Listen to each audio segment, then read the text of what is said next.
assured me that there are many more lunches that he will sponsor. And the second thing is to explain my pleasure in being able to have join us again, those of us who were there at the first Education Resource Ambassadors Conference last year would remember when we went to Tain campus, Minister who was in Berbice joined us and we had a healthy conversation with him. And so as we planned this year, I said to the minister, I would love to have you come and share some thoughts. And he took the invitation, and I'm delighted to invite to speak to us Minister of State Joe Harmon. Now, Minister is an alum of the university. Minister reminded me, actually asked me if the stable still exists, because he has had, like many of our students, some wonderful experiences in the stables.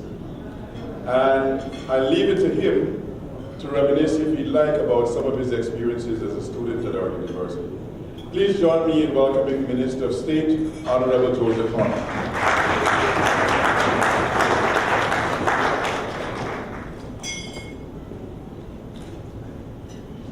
Thank you, Professor Griffith. I'm advised that when you pay for lunch, that the people who participate in the lunch have no choice but to listen to you. And that if there are any hard questions, that you'll be minded to be reminded that I paid for your lunch. Nonetheless, Professor Griffith, Vice Chancellor of the University of Guyana, the Education Resource Ambassadors, and members of the Planning Committee for the conference, the resource personnel, special invited guests, ladies and gentlemen, members of the media. I'm indeed very pleased to have been given this opportunity to address this most important conference that seeks to explore ways and means of engaging our diaspora in meaningful ways for the development of our country.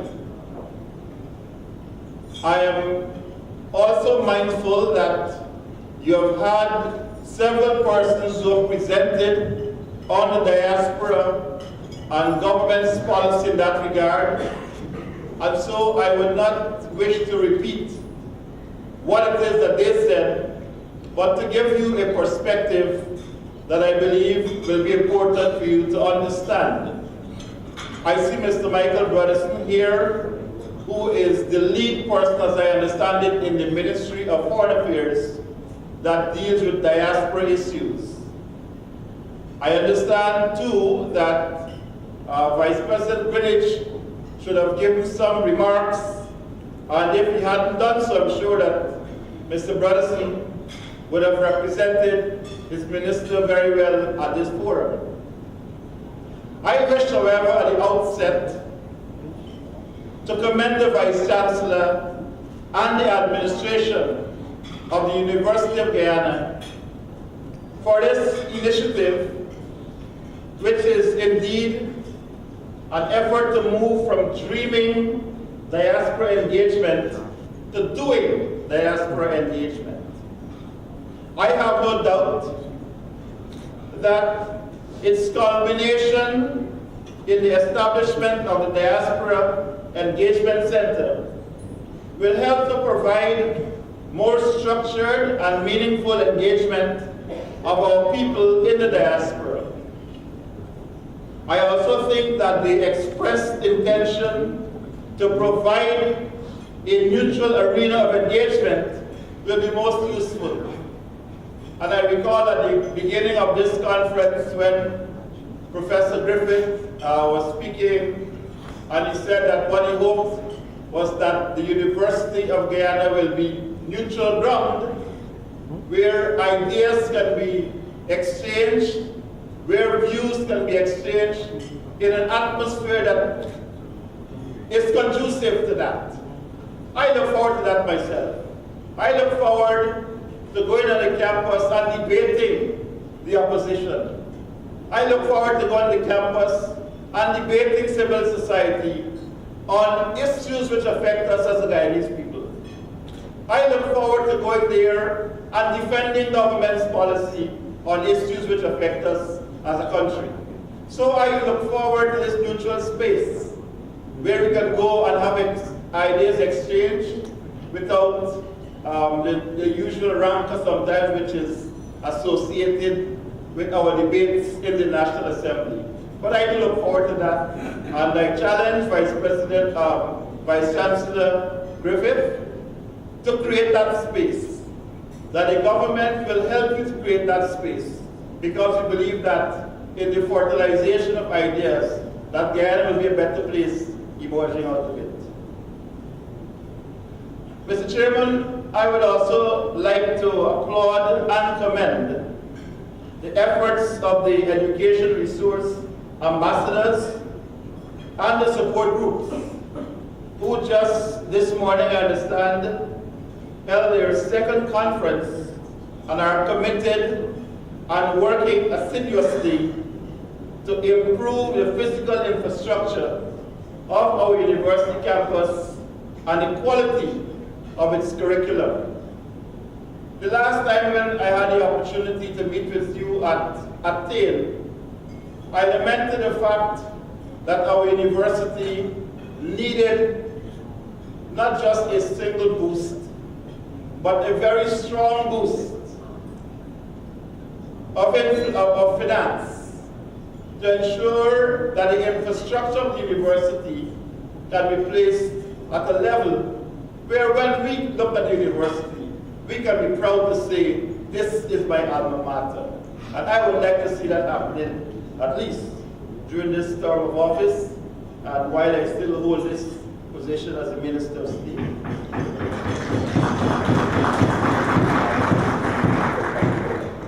Our government, Mr. Chairman, is equally committed to the improvement of the University of Guyana, as billions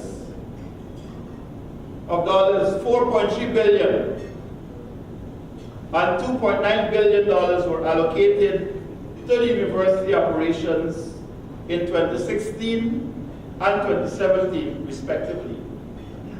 Steps are also being taken to enhance the physical infrastructure of the campus, that is the Turkine campus and the Plain campus, such as widening of the campus roads, earthworks to increase elevations of the sport ground, repair work to the Dennis Street pedestrian bridge, and the determination of the scope of work required for the rehabilitation of the maintenance division building.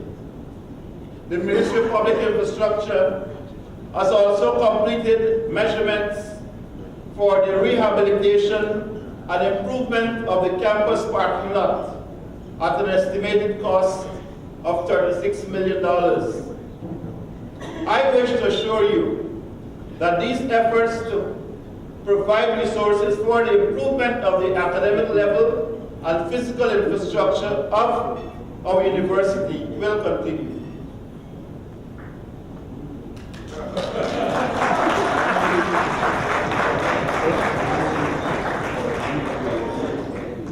On Monday morning, when His Excellency the President spoke, he spoke about our university being a university of Guyana, but more importantly, a university for Guyana. And if this university is to be a university for Guyana, then we all have to pitch in. All of us, government, private sector, opposition, diaspora, business, and the alumni, importantly, of this university must pitch in to ensure that these things that we talk about, that they happen. That the students who are in the university now can feel satisfied that what they have inherited is something which they themselves will be able to carry on in the future. Mr. Chairman, the government of Guyana recognizes the critical past, present, and future roles of the Guyana diaspora in our nation's affairs. Indeed, even in opposition, while we're in the opposition, President David Granger and members of our administration, we were at the opposition at that time, recognized the role that the diaspora has played in our political, economic, and social affairs, and the vast potential for those roles to expand and develop our administration led by President David Granger. We have used every opportunity to emphasize the importance of the diaspora to our independence, our country's development, and to all aspects of life in our country. And so in his Independence Anniversary Dinner address in New York, President Granger said, and I quote, "Guyana needs investment as the ignition of the engine of green development. The diaspora possesses many qualities, two of which have the potential to propel growth, and those are access to capital and the availability of expertise. Guyanese living in the diaspora could establish their own companies as easily as foreigners. On December 11, 2016, at the opening of a gas station and shopping complex at Buxton on the east coast of Demerara, owned by a Guyanese family that had returned home to invest, the President challenged Guyanese in the diaspora to return home and invest in their home villages and communities to, as he said, bring their talent, their treasure, and their expertise to the development of their country. We need capital to develop villages. We need capital to develop the lives in these villages. If you love Guyana, come and invest, he urged. Mr. Chairman, our administration also recognizes that the Guyanese diaspora includes some of our brightest, our most talented, and best trained people who possess enlightened work ethics from being in more developed societies, and that it constitutes a vast reservoir of resources and talent needed here at home to help develop our country. Mr. Chairman, I can give you maybe a few examples of what I mean about that talent, about that resource, and that is when we took office in 2015, many of the systems that are necessary for a smooth running of a country had become deteriorated to a large extent. And therefore, to bring these things back required an extra effort from all of the persons who were involved in government after 2015. And I'm reminded that when President Burnham was alive, and he had gone to a conference in Jamaica, a conference where I believe he challenged the Prime Minister of Great Britain at that time, Margaret Thatcher, and he had this to say to some of the reporters who questioned him as to why is it that Guyana was doing something the way we were doing it. And he said this to them. He said, if you are running a 100 meters race, and at that time I think Hazley Crawford was one of the fastest in the world at that time. If you're running a 100 meters race against Leslie Crawford, and you are at the start line with Leslie Crawford, by the time the gun goes, he's going to be bracing the tape and you're almost halfway down the track. But if you want to brace the tape at the same time with Leslie Crawford, you have to get up earlier. You have to be about halfway down the track by the time he starts to run, if you're going to brace it together. And what he was saying there was that the countries that have developed, the developed world, was developed on people who are prepared to get up early and work hard. And that is something that I always remember in my own political life. In the very early days of this administration, every single morning at 7 o'clock, I met with the president and we would discuss what it is that we were doing. And months after, when Jamaica had its elections, and Andrew Holness won that elections, I am advised by one of my colleagues from the university who read the paper. I didn't see it. He said that Andrew Holness told his ministers that you guys have to work like Minister of State Joseph Harmon in Guyana.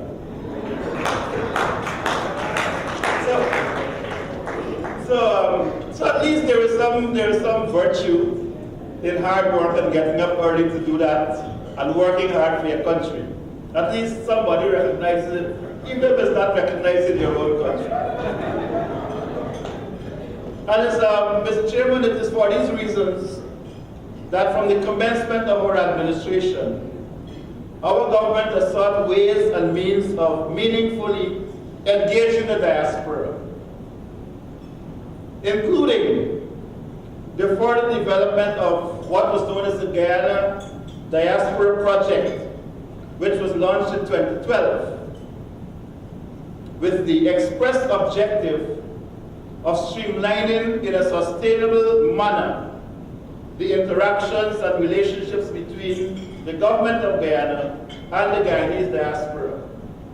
An offshoot of this project is the ongoing Go See Visit project, which has as its main objective exploring the possibilities for creating small and medium-sized enterprises through the establishment of community and entrepreneurial development initiatives that will enable growth, productivity, export, and employment in low-income communities across Guyana. This pilot project aspires to achieve the practical goal of creating employment in low-income and vulnerable areas, and its success will certainly precipitate its sustained replication, an outcome for which the government of Guyana is most desirous. I wish, again, Mr. Chairman, to underscore the fact that our ongoing sustainable trust to engage the diaspora goes way beyond obligatory efforts at fostering national identity and enlightening our cultural diversity abroad. Instead, the government of Guyana enhanced diaspora engagement efforts also include critical national development pursuits that seek to harness the expertise, resources, capacities, and goodwill of the diaspora, which will comprises our nation's best men and women abroad. I therefore wish to assure you that the government of Guyana is extremely mindful of the importance of each of the constituent groups that make up the Guyanese diaspora, whether it be in the Caribbean, South America, North America, Europe, Africa, Asia, or elsewhere. Mr. Chairman, diaspora engagement in today's world has taken on proportions that have evolved out of the complexities of an international arena in which rights and privileges are sacrosanct. Similarly, national governments have had to be cognizant of these global shifts and take appropriate action at the local level as is necessary. And it is in this context that the diaspora affairs have not only grown in complexity and influence, but also in relation to the demands of the expectations of national governments. As such, we are, as a government, committed to ensuring a level playing field for Guyanese abroad, wherever they may be, that at all times, our stated and functional diaspora strategy reflects this policy in a transparent and even-handed manner. Mr. Chairman, with regards to structured engagement with the Guyanese diaspora, I am pleased to inform you that the government of Guyana, in collaboration with the International Organization for Migration, IOM, is in the final stages of concluding our new diaspora engagement strategy and action plan, which was presented to a conference recently by a representative of the Ministry of Foreign Affairs, and the said official presented here to you in this conference.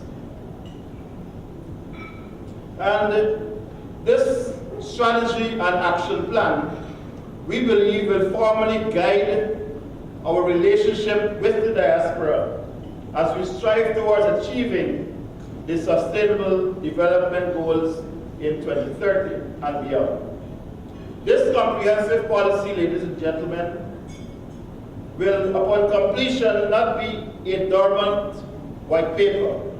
Instead, it will be a policy guide that will require stakeholders to adhere to principles based on international and other proven best practices, and will be predicated on the precepts of accountability and transparency. The host of this conference by the university is therefore most timely, for even though there were wide consultations in the preparation of the diaspora strategy, it still provides an opportunity for the participants here who may not have had one to make suggestions and proposals towards its final form and content. In conclusion, ladies and gentlemen, I wish to iterate our government's commitment to meaningful engagement of the Guyanese diaspora and to the creation of an enabling environment here at home to ensure the success of that engagement for the development of Guyana and the mutual benefit for all stakeholders at home and abroad. We look forward to a continued relationship with the University of Guyana through all possible mechanisms in our effort to develop relationships with our diaspora. And on that note, Mr. Vice Chancellor, ladies and gentlemen, I thank you.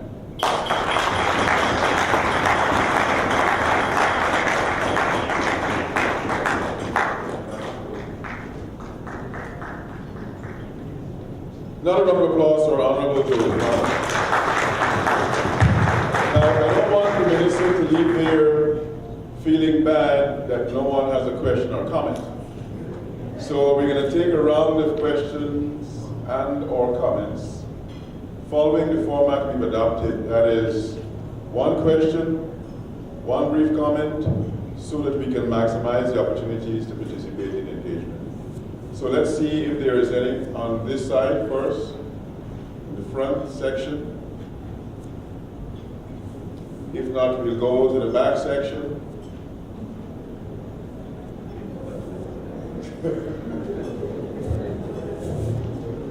And someone, I think Wayne at the back.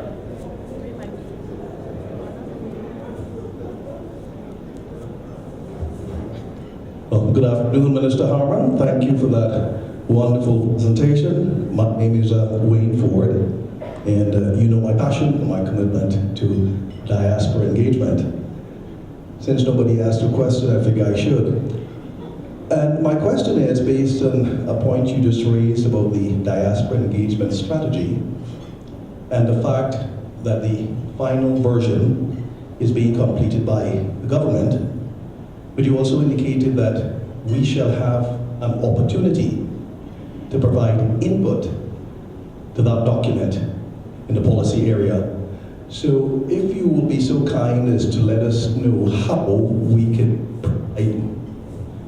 provide our input or the channels to utilize to get our input to the government to modify and consider in the final preparation of the strategy document. Very good. Let's take a second and I'll ask Mr. Harmon to respond. The mic is coming to you.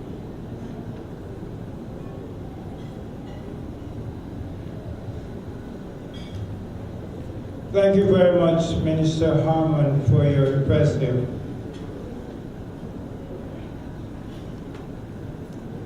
work in the government. I draw attention to your speech on the village economy. We know that it's very important that we develop the village economy.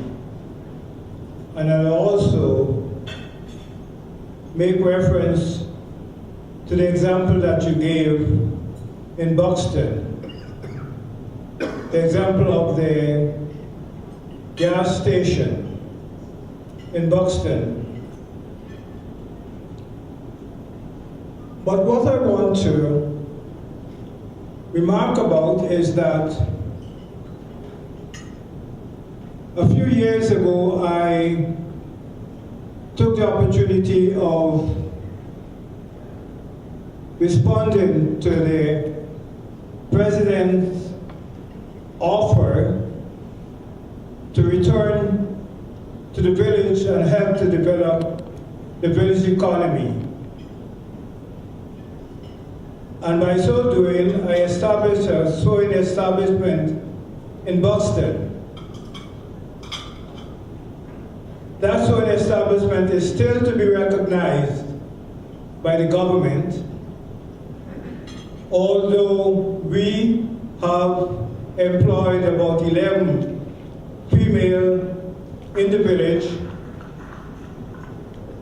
Many of them, or most of them, who do not have to work, most of them who walk to work, and do not have to catch a vehicle to come to Georgetown. I myself have visited your office and have indicated to you the existence of this sewing establishment. I'm just about to complete a supermarket in the same village of Buxton, but I do not expect that supermarket also to be recognized by the government. I'm wondering, why is that so? Is it a form of discrimination against the diaspora, someone from the diaspora? Is it a form of discrimination against someone from Buxton? Or is it a form of discrimination against an elderly person? Thank you. So let me invite Minister to address those two issues, and then we'll take another round. Yes, thank you very much. The first issue raised by Mr. Ford. The document is not completed. I understand it's in its final stages, but it is not completed. And nothing is done until it is properly done. So I would advise that the Ministry of Foreign Affairs, that has custody and the responsibility for finalizing this, develop this diaspora strategy and action plan, will be willing to take inputs from the diaspora. We're willing to take the inputs that arise out of the consultations here at this conference. And Mr. Brotherston is here, and I'm sure he can provide you with the information as to how that can be done. But what I would say is that we will not lock out any advice which comes that makes the document a better one, that makes it easier to be implemented. That would be my response to that. The second response to the question about the gentleman from Boston, about diaspora, about age, about geographic location, and all of that, I understand your concerns. In fact, you did speak to me on this matter, and I had done some investigation on your establishment, and I gave you certain assurances that this kind of village enterprise will receive the support of the government. There are some things which we have to do structurally in the government so that small businesses can qualify for government contracts. And it's really about rearranging the way, the preconditions which are set for businesses like yours to actually benefit from government contracts. I think you are saying that you do not require handouts from the government, but you require to be recognized, you require that the work be recognized in the community, and that you be given the support of the administration. I can assure you that since we met, that those instructions have been passed for checks to be done on your establishment, for the quality of work which you produce, and for some benefits to be given to the women that you employ in that community. And I know that something has been done. I know that the Ministry of Social Protection and the officers from the Ministry of Social Protection visited your establishment and that they've been in some contact with you in that regard. So please don't feel that there's any discrimination whatsoever against you for where you operate, for who you are, and these things. We are not about discrimination. In fact, it's something which we shun. It is something which we have a very low tolerance for, or no tolerance whatsoever. So please understand, sir, that if the level of government's engagement with your enterprise is not at the stage where you expect it at this point in time, that is going to happen. But there are some structural things which we have to adjust in the way government business is done and in the way people have access to government contracts so that small communities like that can benefit. And furthermore, let me say a few words also on village economy. Because I believe sometimes when we look at the village economy, we believe that it has to be somebody coming and putting up a plant or a factory there. Many of our villages have become unstuck. And the sociologists and these people here in the room might be better able to explain this. But let me explain how I understand it. Coming from a village myself on the West Bank, a village called Port-Royal, and what I saw after I was completing university, after I became an attorney and went back to my village, I recognized that the entire social fabric of that village had gone. That young girls I was seeing young girls in the courts going to sue the young boys for child support. None of them working, but there's a child there to be supported. And so there were some major social issues in our villages. At that time, what we decided to do was to get a set of professional people and address that problem. How is it that we can actually make these villages whole again? And it requires, as I said, more than just sending money at the end of the month, sending a barrel. It requires more than that. It requires, in my view, an intellectual stimulation of what is happening in these communities. It requires a quality of leadership that resides here in this room that is needed in those villages. Many of us after we got scholarships and so went abroad and hadn't come back for many years. And so in the absence of that quality of leadership. It was basically a question of the best of the bad lot taking charge of these communities. And many of our villages are broken. Many of our villages need leadership. And it is that leadership sometimes which we can come back to organize people, show them how to do things in a different way. You don't have to really just come back with your money, as I said. Your expertise, your understanding of how you organize communities, how villages are organized, all of those things are important if we are to develop this country village by village, community by community, region by region, and state by state. Thank you. Let's see if we have another question or comment. Cosford. Thank you, Mr. Principal.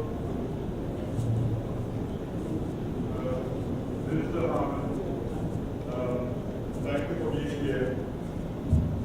I want to raise the question of empowerment, and I'm speaking here from the perspective of partnership and the idea of small business set-asides. I am thinking here of big businesses coming into Guyana to invest in oil, infrastructure development, etc. And so sometimes, because they have the capabilities, they have the experience, they come in and they do the contracts and they go their way.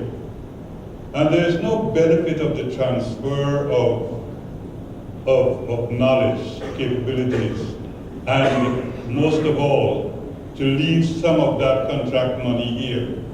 Why? Because we do not sufficiently insist on partnership between the big companies who are coming into Guyana with local companies. And I think that this diaspora has opportunities where companies from the diaspora could partner in two ways. One, with the bigger companies that are coming in to do contracts. The people in the diaspora will know their techniques and know their styles and know their tricks too. So then you would be able to keep a good eye on them. And at the same time, you share in economic benefits and the transfer of the technologies. In the same way, as we from the diaspora come in, it would be a good idea for us to partner with local companies so that we empower them as well. We transfer the knowledge, we encourage a new work ethic. And I'm saying all of this to say that in designing our policies, we should consider those things. In George County in Maryland, where I live, the companies that come out of Virginia to undertake contracts in Prince George's County, if they don't establish an office there and they do not set aside 30%, well, as a matter of fact, the government of the administration of the Prince George's County has a small business set aside of 30% of that contract for local companies. And I'm saying all of this so that that can inform the design of your policies. Thank you.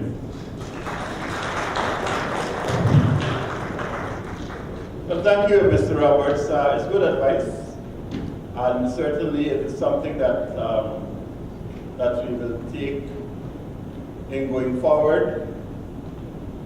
As you may well know, that many of the foreign companies that come here to invest in Guyana, the bulk of them want to start off with land. And I had a visit this morning from a British mapping company that was looking at how best we can map Guyana in a digital way.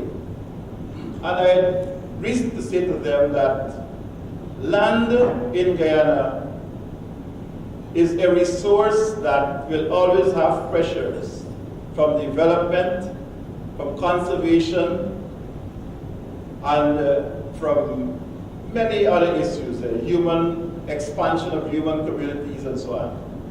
But that because land is such a scarce resource, that companies that come to invest in Guyana, I've advised the Lands and Surveys Commission, and I see the chairman of the board of the Lands and Surveys Commission is here. I've advised them that any company coming to invest in Guyana that seeks to have access to the land of Guyana must show that there's a Guyanese input in it, there's a Guyanese on money.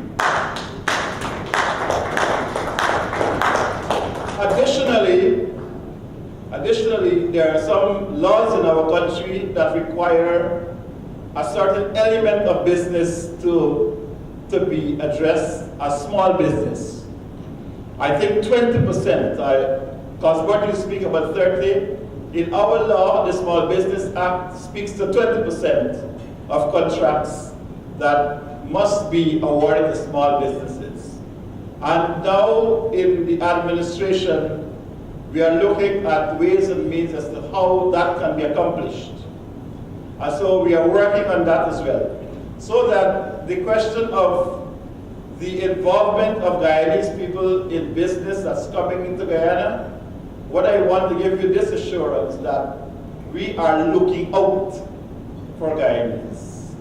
That is our business. That is why we were elected. We were elected for that purpose. And therefore, we will not put the interest of Guyanese below that of any foreign entity that comes to investing in Guyana. That is an assurance I wish to give you here today, and that is an assurance which you could hold us to throughout the term of our administration and beyond. Because I might never end up at the university as a lecturer. So. Right. A distinguished lecturer, not just a lecturer. Let's get Kimani, and then, the person wants the mic at the back, then Kimani and Khalid. Then we'll... Good afternoon, Mr. Minister, and thanks for lunch.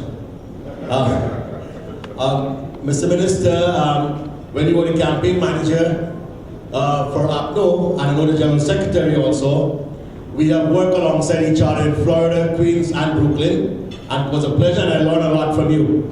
And I know you are a person who has qualities, and probably, and not probably, most likely a presidential candidate in the next election.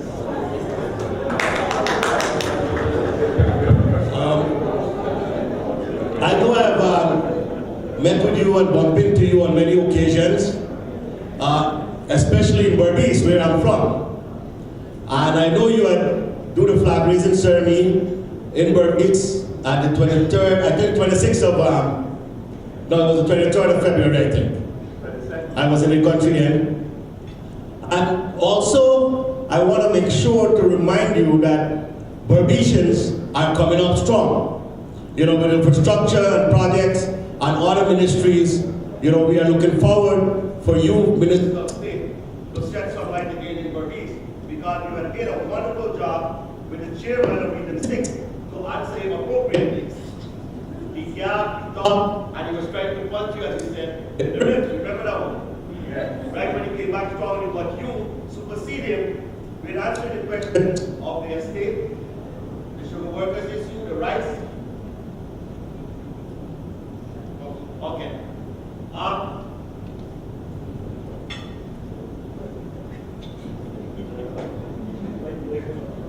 Yes, Mr. Minister. Lastly, I want to remind you that on June 22nd, 2015, you promised the Queen's resident a visit. We are still waiting. You said that in Brooklyn. It was like a preacher doing it in Brooklyn on our ride. So I want to hold you to that. Thank you very much. So let me ask that we take the two final questions or comments. Professor Nehusi and Mr. Westmoreland. Mr. Chairman, Mr. Minister of State, Thank you very much for your presentation. It was very, very refreshing to hear you say some of the things you said. And I wish to congratulate you on providing me with lunch today. My questions are really they may be related to each other. And I ask this at the risk of repeating what some people may have asked you before. First the questions, and then I want to tell you the context in which I imagine them. The first question is this. Okay, hold the mic a little closer. What competitive advantage do you guarantee to Guyanese people in investments in Guyana? The second one is about reparations. All Guyanese are not equal. Some groups of Guyanese have been traditionally more discriminated against than others. The role of the colonial state in economic development in this country is one which I'm certain you understand. And therefore, it raises the question of the role of the current state in its disposition to economic development in, for example, the villages. My imagining of this, or part of the context in which I mentioned this, is that, of course, I agree with you that if you want to succeed, you have to get up early and work hard. But if you're on a level playing field, that will work. If you're not on a level playing field, it will work, but it will not always erase all the disadvantages that some people suffer from. And your reference to President Gordon's reference to Haseby Crawford is one that I find refreshing and stimulating in this context. Not merely because I used to be an athlete, but also because it's extremely illustrative of what I'm talking about. So, some countries have traditionally protected their own people. Some people have gained advantages by enslaving other people. And the consequences of enslavement still dwell among us. That's my reference to reparations. And I'm therefore asking you those two questions in this wide context, and how you, as how your government will respond to this, or is beginning to respond to this. Thank you. Great, so let me invite you. Okay, first of all, let me say that I'm proud to be a minister under President David Granger, and I will continue to be a proud minister. The question about reparation and the payment for reparation is still a live issue that is being addressed by this government. I think only a few days ago, the president actually addressed a Rastafari conference, and he made mention of it. He made mention of the government's commitment to ensure that there is some amount of reparative justice takes place. I cannot say to you now that the government has actually concluded its thinking on it, or that there is a direct policy on the matter, but what I can say is that in our day-to-day administration, we are keenly aware of the fact that some persons have suffered for many, many years, and therefore to actually get them onto that level playing field will require some amount of assistance to them that is even more than the regular person. And to me, all Guyanese will require that assistance. We cannot compete with these major international and supernatural companies that come to invest here in Guyana. And therefore, we have to hold the Guyanese people's hands. We have to hold Guyanese businesses, their hands, and create that opportunity for them in utilizing the resources that are abundant in this country. The President spoke about the love for Guyana. He spoke about the vastness of our ecosystem. He he spoke about the natural resources of Guyana. I'm not mentioning oil, but that is also there. But all of the other resources which are abundant here in Guyana, that the revenues from oil will serve to enhance our ability to extract and to do more with what we have. So I want to say that yes, your points are well taken, that while we have not adumbrated a direct policy position on the matter, that is something which we're thinking of, and that at the level of Guyanese businesses, small businesses, that will continue to give them a helping hand so that they are in a position where they have a seat at the table. Right now it's not an equal table because they're big guys and they're small guys. And that is how the world is structured. But the smaller guys, we will have to give them that helping hand by the state so at least they can have a seat at the table and their voices can be heard. Thank you, Minister. Let me, on behalf of the conference, Minister, thank you again for lunch. And let me thank you for taking the time and sharing thoughts, as well as responding. Final round of applause for Minister Joseph.